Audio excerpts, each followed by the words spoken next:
Malumunuz geçen yıl 29 Haziran 2011 tarihinde Şeyh Said ile ilgili bir basın açıklaması düzenlemiştik. Ve o basın açıklamasıyla Şeyh Said ve arkadaşlarına iade itibarlarının tekrar geri verilmesi, sağlanması için mezar yerlerinin tespiti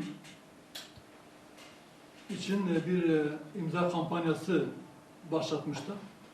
O imza kampanyasının bugünlerde bize geri dönüşü oldu ve şu an 100.000'den fazla imza elimizde var. Biz bununla ilgili bir hem meclisten hem de Büyükşehir'den taleplerimiz olacak. Konuyla alakalı basın açıklamamız var. Şimdi basın açıklamamıza geçeceğim. Bu mahkemelerin zulmüne maruz kalanlardan birisi de İslam alimi olan İskilipli Atıf Hoca'dır. Son günlerde İskilipli Atıf Hoca'nın isminin İskilip Devlet Hastanesi'ne verilmesi, devletin geçmişiyle yüzleşmesi adına hukuk devleti olma yolunda önemli bir gelişmedir.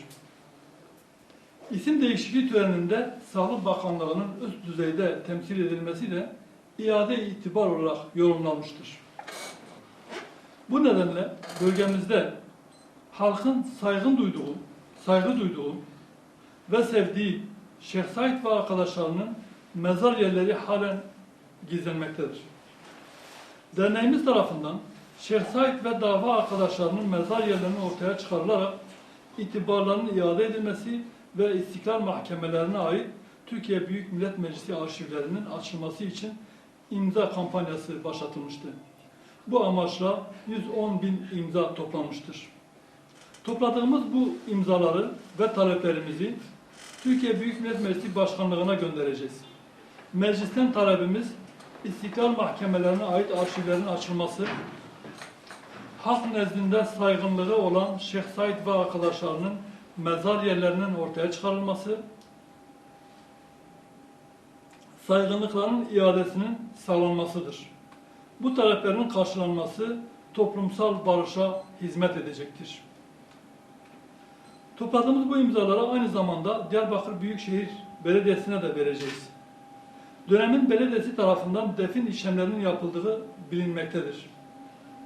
Büyükşehir Belediyesi'nden belediye arşivlerinin araştırılarak mezar yerlerinin tespit edilmesi, tespit edilen mezarların koruma altına alınması ve halkın ziyareti için uygun çevre düzenlemesi yapılması, Şeyh Said ve arkadaşlarının metfun oldukları Dağ Kapı Meydanı'na Şeyh Said Meydanı adının verilmesi talebimiz olacaktır. Bundan böyle bu meydanı Şeyh Said Meydanı olarak kabul edeceğiz.